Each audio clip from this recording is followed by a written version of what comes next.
Hello আমার ছোট বন্ধুরা, তোমরা নিশ্চয়ই সবাই খুব ভালো আছো। নমস্কার।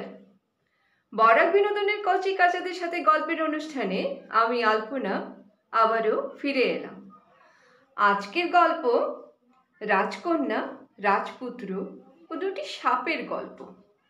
এক দেশে দেবশক্তি নামে এক রাজা ছিলেন এবং তাদের সুন্দর নামে একটি ছেলে ছিল। কিন্তু রাজা আর রানীর মনে খুব অশান্তি ছিল, কারণ রাজপুত্র কেমন যেন এত সুন্দর থেকে কেমন যেন রোগা কাটখাট একদম হয়ে যাচ্ছিল, খেতে পারছিল না, কোনো কিছুতেই ওর মন বসছিল না, পড়াশোনা ভালো লাগছিল না, খেলাধুলা করতে ইচ্ছে করছিল না, কেবল একটা জায়গায় বসে ঝিমোতো আর ঝিমোতো। দেশ বিদেশ থেকে অনেক ডাক্তার বুদ্ধি এসছেন, অনেক পরীক্ষা নিরীক্ষা করা হয়েছে, অনেক ওষুধপত্র দেওয়া হয়েছে, কিন্তু কোনো কিছুতে কিছু হচ্ছিল না রাজপুত্রের। তারপরে ওরা যখন পারছিল না, তারপরে এলো ওঝা, ঝাড়ফুঁক করার সবাই, কবজ তাবিজ করালো, কিন্তু কিছুতেই কোনো কিছু কাজ হচ্ছিল না। ফলে রাজা রানী সবার খুব মন খারাপ ছিল।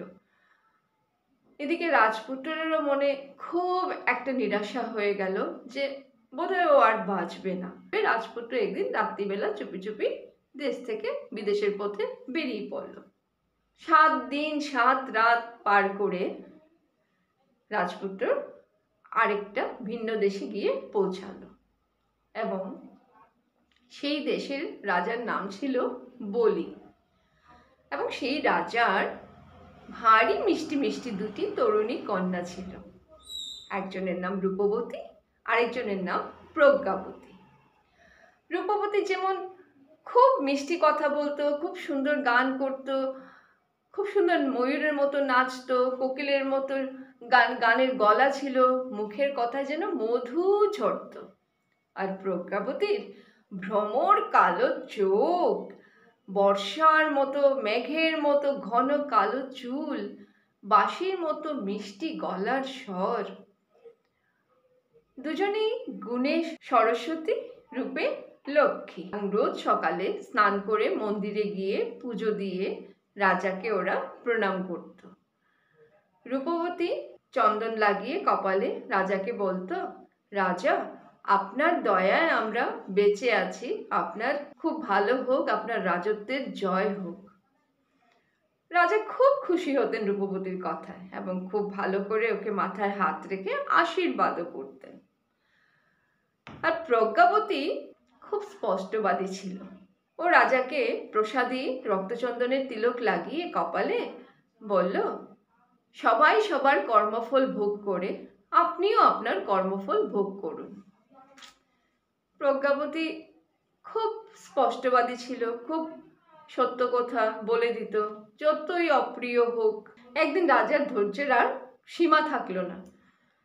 যেই না প্রজ্ঞাবতী রক্তচন্দন লাগিয়ে বলল যে সবাই সবার কর্মফল ভোগ করে আপনিও আপনার কর্মফল ভোগ করুন, উনি তো মানে রেগে মেগে একদম সঙ্গে সঙ্গে মন্ত্রীকে বললেন, মন্ত্রী আমার এই বুদ্ধিমতীর মেয়ের জন্য আজই বিদেশি কোনো ছেলেকে ডেকে এনে ওর বিয়ে দিয়ে দিন, ওর কর্মফল ভোগ করুক, বড় কর্মফলের বড়াই করে।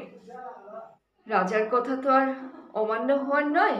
মন্ত্রী ওর পেয়াদা লাগিয়ে খুঁজে টুজে নিয়ে এলেন সেই সুন্দরকে। তারপর প্রজ্ঞাবতী আর সুন্দরের বিয়ে দিয়ে দিলেন রাজা। প্রজ্ঞাবতীও বিয়ে পরে রাজাকে আর দিদিকে প্রণাম করে দেশ ছেড়ে চলে গেল। এদিকে প্রজ্ঞাবতী আর সুন্দর দুজনেই হাঁটতে হাঁটতে 3 দিন পর খুব ক্লান্তি অনুভব করছিল। তাই পথের ধারে বটগাছের ছায়ায় নদীর তীরে ওরা বসে পড়ল বিশ্রাম করার জন্য। কিছুক্ষণ বিশ্রাম করার পর প্রজ্ঞাবতী বলল, আপনি এখানে বসে, আমি বরঞ্চ শহরের দোকান থেকে কিছু খাবার দাবারের ব্যবস্থা করে আসি। কিছুক্ষণ পরেই প্রজ্ঞাবতী শহর থেকে কিছু চাল ডাল আর কিছু বাসনপত্র কিনে ও ফিরে এলো। কিন্তু ফিরে এসে ও চমকে গেল হঠাৎ একটা দৃশ্য দেখে। তাই সে গাছের আড়ালে লুকিয়ে পড়ল এবং লুকিয়ে লুকিয়ে শোনা এবং দেখার চেষ্টা করলো। সে দেখলো রাজপুত্র যেখানে ঘুমিয়েছিল সেটা একটা উইঢিবির গর্ত ছিল এবং রাজপুত্রের মুখ থেকে লিকলিকে একটা সাপের মুখ বেরিয়ে আছে। আর উইঢিবির গর্তের মধ্যেও একটা সাপ বসে আছে এবং দুই সাপের মধ্যে কথা হচ্ছিল। হঠাৎ করে উইঢিবির সাপ বলে উঠল, ছি, তোর লজ্জাও করে না? তুই আর কোনো জায়গা পাসনি? শেষ পর্যন্ত এই সুন্দর রাজপুত্রের শরীরের ভেতর ঢুকে পড়লি। ওকে যা খাওয়ানো হচ্ছে তুই খাচ্ছিস, ওর শরীরে তো কিছুই লাগছে না। অন্য কোথাও তোর জায়গা খুঁজে নিতে পারছিস না? ছে ছে ছে ছে ছে, ঘৃণা করছে তোকে আমার। এদিকে রাজপুত্রের মুখের সাপ তো একদম রাগে ফস ফস করছিল। ও বলে, আর তুই কি, তুই এখানে এই উইঢিবির গর্তে নিজের বাসা বেঁধে রয়েছিস শুধু দুটো কলসি মোহরের জন্য? এই মোহর তোর কোন কাজে লাগবে শুনি? যেতে পারিস না এখান থেকে? মরে আছিস ওই মোহরের জন্য এখানে? দুজনের মধ্যে খুব লেগেছে এবং দুজনেই একদম ফস ফস ফিস ফিস করে আওয়াজ বের করছিল। তারপর উইঢিবির সাপ বলে উঠল, এত এত বড়াই করিস না, এত বড় বড় কথা বলিস না। যত বড় না মুখ তত বড় কথা। ওরা কি কেউ জানে না যে পুরনো টক আমানির মধ্যে সর্ষে ফুটিয়ে খাইয়ে দিলে তুই রক্ষা পাস? এদিকে রাজপুত্রের মুখে সাপ বলে, আর তুই কিসে মরিস আমি জানি না বুঝি? ফুটন্ত তেল বা জল তোর গর্তে ঢেলে দিলেই তো তুই রক্ষা পাস। দুজনের মধ্যে খুব রাগারাগি চলছিল। তারপরে দুজনেই একদম ফস ফস করে রাজপুত্রের মুখের মধ্যে চলে গেল। রাজপুত্রের শরীরে যে বাসা বেঁধেছিল সাপটা এবং উইঢিবির সাপটাও উইঢিবির গর্তের মধ্যে রেগে মেগে একদম চলে গেল। দুজনের ঝগড়ার মধ্যে মজার ব্যাপার হলো ওরা কেউ বুঝতে পারলো না যে প্রজ্ঞাবতী গাছের আড়ালে দাঁড়িয়ে এই ওদের কথাগুলো শুনতে পাচ্ছিল এবং শুনে নিয়েছে। দুজনই চলে যাওয়ার পরে প্রজ্ঞাবতী তাড়াতাড়ি করে চলে এলো। চলে এসে আগুন জ্বালিয়ে আগে একটা গামলার মধ্যে তেল গরম করতে বসিয়ে তারপর রাজপুত্রকে ডেকে তুলল। ডেকে তুলে তারপর ও যা যা শুনেছে সব বলল খুলে। তারপর বলল, তুমি শুধু এই তেলটা একটু খেয়াল রেখো, আমি বরঞ্চ আশেপাশে কারুর বাড়ি থেকে আমানি ভাত আর কিছুটা সর্ষে চেয়ে নিয়ে আসি। বলে প্রজ্ঞাবতী তাড়াতাড়ি করে চলে গেল এবং কিছুক্ষণের মধ্যেই ও আমানি ভাত আর সর্ষে নিয়ে চলে আসলো।